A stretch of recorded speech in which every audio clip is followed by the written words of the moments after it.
So hello guys, आज मैं आपको प्रोटीन्स के बारे में बताने वाला हूँ। So basically proteins are divided into two types depending upon their molecular shape. First is fibrous protein and second is globular protein. So आइए देखते हैं फाइब्रस प्रोटीन क्या होते हैं। फाइब्रस प्रोटीन में दो पॉलीपेप्टाइड चेन लीनियरली अरेंज्ड होते हैं। So when the polypeptide chains run parallel and are held together by hydrogen and disulphide bonds, then the fibre like structure is formed. So आप देख सकते हैं डायग्राम में कैसे लीनियरली अरेंज्ड हैं fibre like positions में। Such proteins are generally insoluble in water, ये water में जनरली इनसॉल्युबल होते हैं। एग्जाम्पल आप देख सकते हैं keratin which is present in our hair, nails, wool, silk. Myosin which is present in muscles. So आइए अब आगे देखते हैं। So globular proteins. Globular proteins क्या होते हैं? जब पॉलीपेप्टाइड चेन आपस में कॉइल करके एक स्फेरिकल शेप बनाते हैं। So when the chains of polypeptide coil around to give a spherical shape, then globular proteins are formed. They are usually soluble in water. For example, insulin, albumin and myoglobin. So अब आगे हम लोग ये देखेंगे कि कैसे इन्हीं proteins के स्ट्रक्चर और शेप की वजह से प्रोटीन 4 लेवल पे डिफाइंड है। प्रोटीन की शेप उसके फंक्शन को डिफाइन करते हैं। So shape is equal to function. So proteins can be studied at 4 different levels: primary, secondary, tertiary and quaternary level. So आइए सबसे पहले हम लोग प्राइमरी लेवल पे बात करते हैं। So each polypeptide in a protein has an amino acid linked with each other in a specific sequence. So आप देख सकते हैं कैसे different amino acids peptide bond की वजह से आपस में लीनियरली अरेंज्ड हैं। This sequence of amino acids that is said to be the primary structure of the protein. ऐसे कई सारे प्रोटीन बन जाते हैं। Any change in this primary structure the sequence of amino acids create a different protein.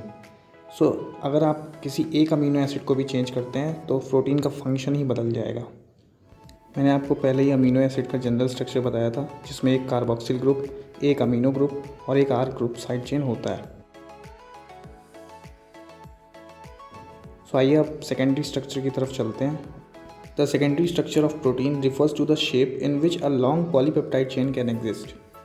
So basically ये दो structure के form में होते हैं। पहला है alpha helix and the second is beta pleated sheet structure. These structures arise due to the regular folding of the backbone of polypeptide chain due to hydrogen bonding between the carboxyl group and the amino group of the peptide bond.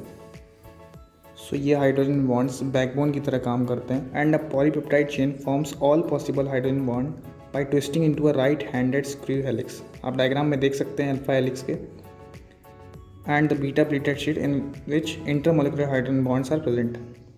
आइए अब चलते हैं tertiary structure की तरफ। The tertiary structure of proteins represent overall folding of the polypeptide chain, further folding of the secondary structure. So इसमें different R group side chain की वजह से डिफरेंट टाइप्स की बॉन्डिंग होती है। सो इन्हीं इंट्रैक्शंस की वजह से डिफरेंट फाइब्रस और ग्लोबुलर प्रोटीन टर्शरी शेप लेते हैं। सो आइए देखते हैं R group interactions. The main forces which stabilise the secondary and tertiary structures are ionic bonds, van der Waals interactions, disulphide bonds and hydrogen bonds. Proteins में active region tertiary structure में ही present होते हैं। अब आइए चलते हैं आगे और देखते हैं quaternary structure. Some of the proteins are compose of 2 or more polypeptide chains referred to the subunits. So आप इसमें देख सकते हैं कैसे 4 मॉलिक्यूल्स ऑफ टर्शरी स्ट्रक्चर मिलके एक क्वाटरनरी स्ट्रक्चर बना रहे हैं।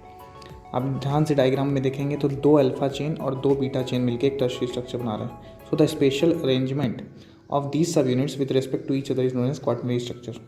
सो आपने देखा primary structure, secondary, tertiary and quaternary structure. अब मैं आपको इसका डायग्रामेटिक रिप्रेजेंटेशन बताता हूँ जो आपकी एनसीईआरटी बुक में दिया हुआ है। आपकी एनसीईआरटी में हीमोग्लोबिन मॉलिक्यूल का एग्जाम्पल लिया है, जिसमें आप देख सकते हैं कैसे प्राइमरी स्ट्रक्चर फोल्ड होकर secondary and then secondary fold होकर टर्शरी बना रहा है और 4 मॉलिक्यूल्स ऑफ टर्शरी मिल के एक क्वाटरनरी स्ट्रक्चर बना रहे हैं, जिसको हम लोग हीमोग्लोबिन कहते हैं। एडल्ट हीमोग्लोबिन में 2 alpha chain and 2 beta chain होती है। आइए बढ़ते हैं अब अगले टॉपिक की तरफ, जिसका नाम है denaturation of protein. Basically denaturation protein होता क्या है?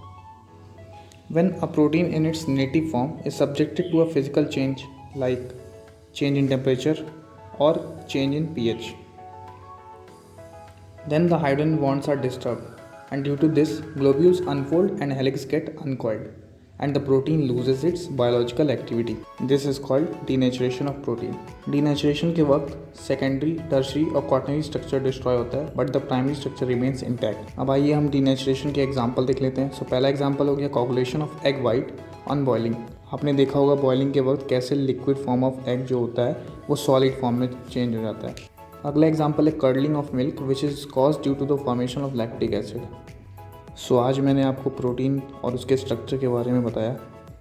अपने अगले वीडियो में मैं आपको एनसीईआरटी में जो विटामिन्स दिए हैं उसकी डेफिशिएंसी डिजीज़ और सोर्सेज के बारे में बात करूँगा। अगर आपको ये वीडियो पसंद आई हो तो लाइक करिए, शेयर करिए और सब्सक्राइब करिए। तब तक के लिए धन्यवाद। Stay home, stay safe.